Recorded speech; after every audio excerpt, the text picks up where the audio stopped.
Hey everybody, Brian back with S-Tech BPS Customs.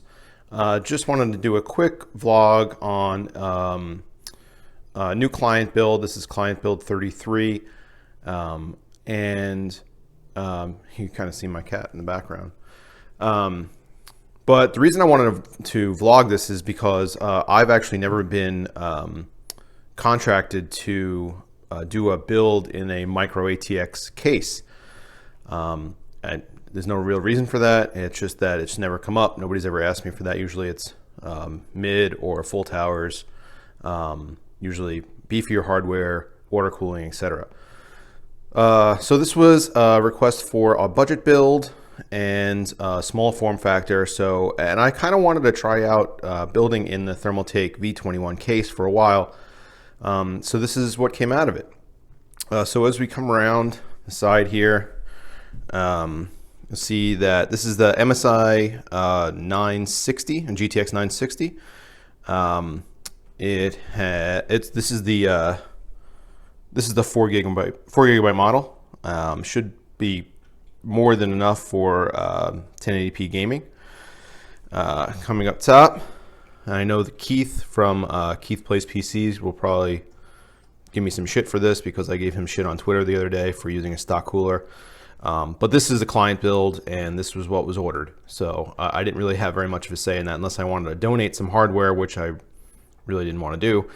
But that's in a Skylake i5 6500, and the motherboard is a MSI Bazooka B150. So there's no overclocking here, no possibility for overclocking. So the stock cooler honestly should be fine until it gets inevitably clogged up with dust. Which, you know, at that point, the client could put on a Iver 212 Evo and it would be more than enough cooling for anything that he needs. The RAM is G.Skill. It's just 8 gigabytes, 2 4 gig sticks. But I wanted to do some color matching, so I got black sticks.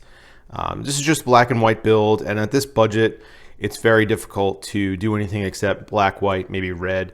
But I wanted to make sure that everything looked nice and tidy. So we went with some custom extensions here, custom cable mod cables here. I think these are cable mod. I have a lot of cables downstairs. I think these are the cable mod cables, or these are Corsair branded cables.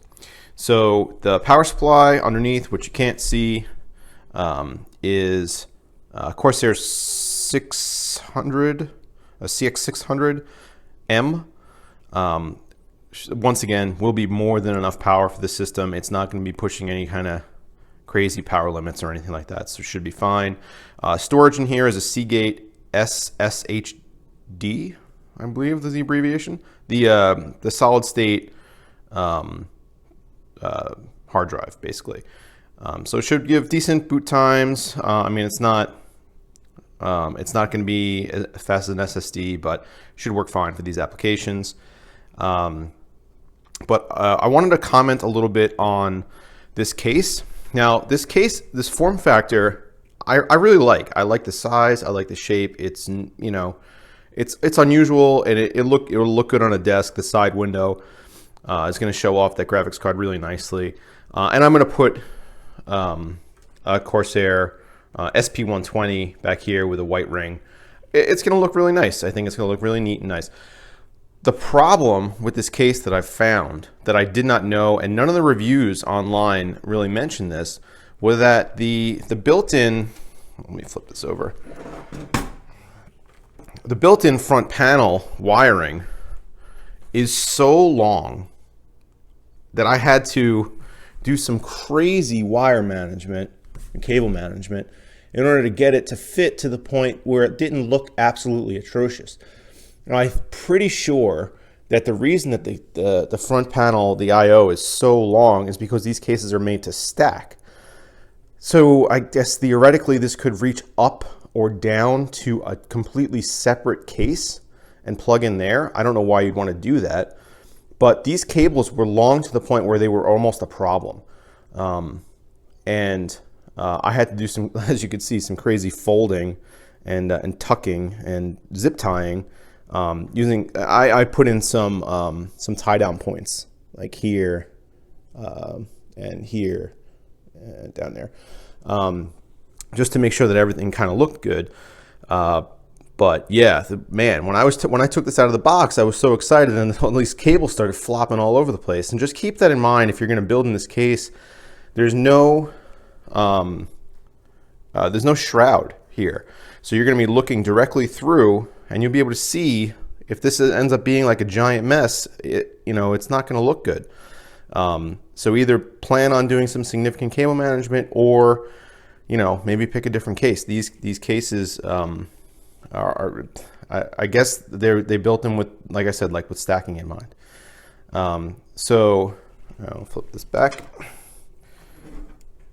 So we got a Wi-Fi card here, and I don't think there's anything else really special about this build. It's a budget gaming PC. It should be able to run 1080p games without an issue. I'll just kind of take you on a little circle around the case. And this is really the only place that I could tuck the ATX plug, but this should be fine. The back panel will cover that up. You won't even see that. But cable management in here ended up being okay, because like I said, I put in the tie downs. But if it weren't for the tie downs, I think I might be in trouble. So just keep that in mind. The case is really nice. It seems really well constructed. I have no really problems with it besides the length of the front I/O.